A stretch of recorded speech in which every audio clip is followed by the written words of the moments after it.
Tapi ketika itu tidak berhasil, ya jangan marah gitu loh. Ya hormati orang yang tidak memaafkan. Jangan dibangun framing Pak Haji Faisal itu. Ya.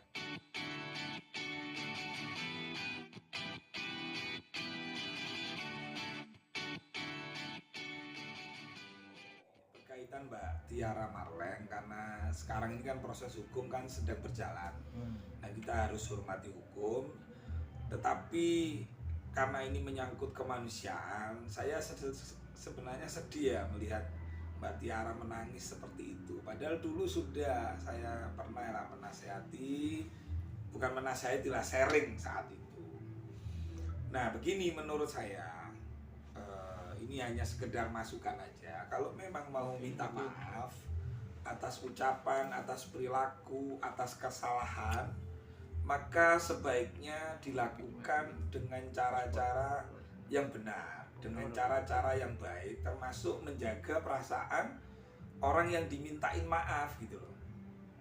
Misal, ya datang aja sama keluarga ke rumahnya Pak Haji Faisal. Toh kan tahu rumahnya Pak Haji Faisal itu di mana gitu kan. Sekalipun Pak Haji Faisal misalnya tidak menemui 3 jam, 4 jam, 5 jam, ya ditunggu ya aja. Nanti kan wartawan akan banyak datang. Kan itu gitu. Kalau memang betul-betul niat untuk minta maaf. Dan saya yakin Pak Haji Faisal itu orangnya pemaaf kok. Tapi ketika Mbak Tiara itu minta maaf dengan cara seperti kemarin misalnya, termasuk membuka tentang nyumbang sekian, orang malah menjadi kurang berkenan gitu loh. Ini orang minta maaf kok seperti mempolitisir keadaan.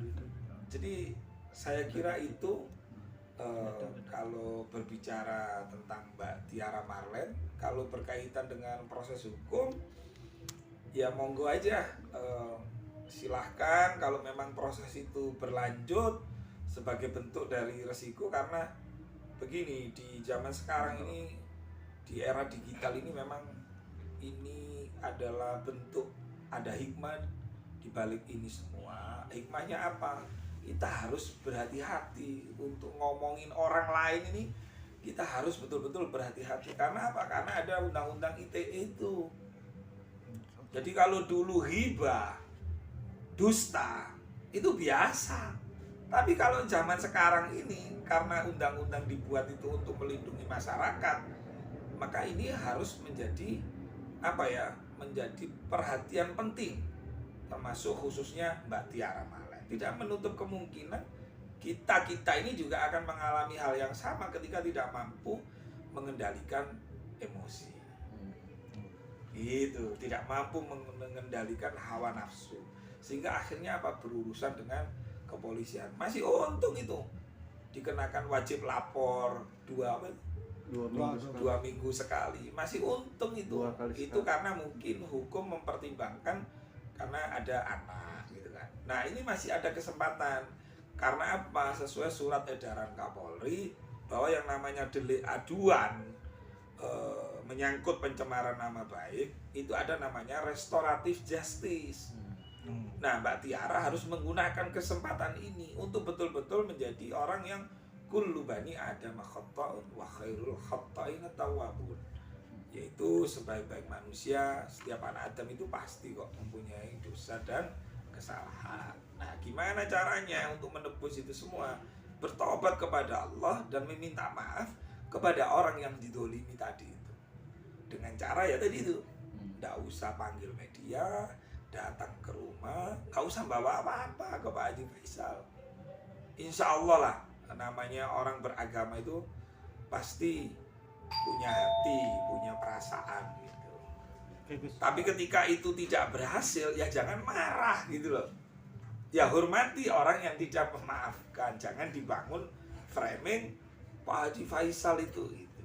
Ya. Artinya langkah Pak Haji Faisal ini benar ya Gus? Ya langkah Pak Haji Faisal untuk mengungkap sebuah kebenaran ya bisa dibenarkan. Kan mungkin Pak Haji Faisal, siapa sih yang nyuruh Tiara Marlen ngomong begini ini gitu kan? Bisa saja karena rasa penasaran. Oh ini. Nah supaya di persidangan itu bisa saja seperti itu gitu loh. Dan ini peluang masih banyak. Yang penting Mbak Tiara harus merubah gaya, merubah sikap, merubah perilaku, betul-betul menjadi orang yang bertobat. Selain bertobat kepada Allah, ya juga minta maaf yang tulus agar supaya ini tidak terulang lagi, gitu kan? Gus, Itu saya kira. dengar kabar Mbak Tiara menjadi tersangka, gimana?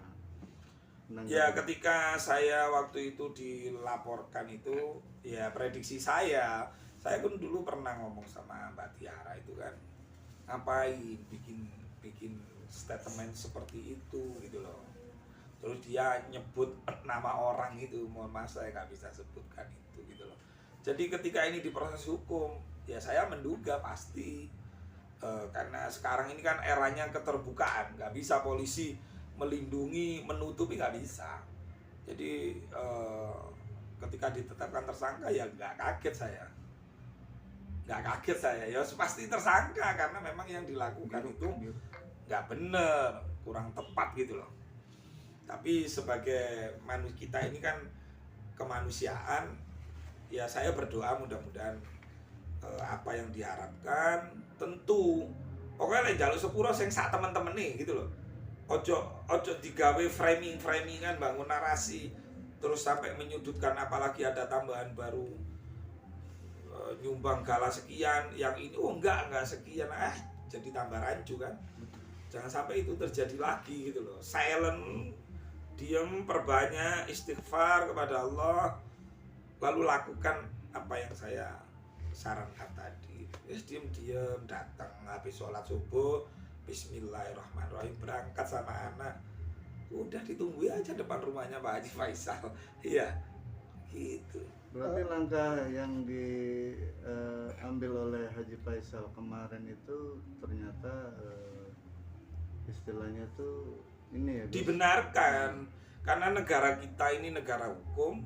Kemudian Pak Haji Faisal ketika menantu itu kan ketika sudah menjadi menantu, kalau di kultur Jawa itu ya anak kita gitu loh. Jadi Vanessa Angel itu Bagian dari Pak Haji keluarga. Faisal ya memang anaknya sudah, karena apalagi kan keputusan pengadilan gala itu kan hak perwaliannya ke Pak Haji Faisal. Jadi menjaga kehormatan keluarga itu sangat diutamakan gitu loh. Dan itu yang dilakukan oleh Pak Haji Faisal. Jadi jangan menyalahkan Pak Haji Faisal ketika beliau melakukan langkah-langkah hukum, karena undang-undang membolehkan itu. Ya semua warga negara berlaku sama di mata hukum. Nah ini sedang diuji sama Pak Haji Faisal dan dibuktikan oleh hukum gitu loh. Itu.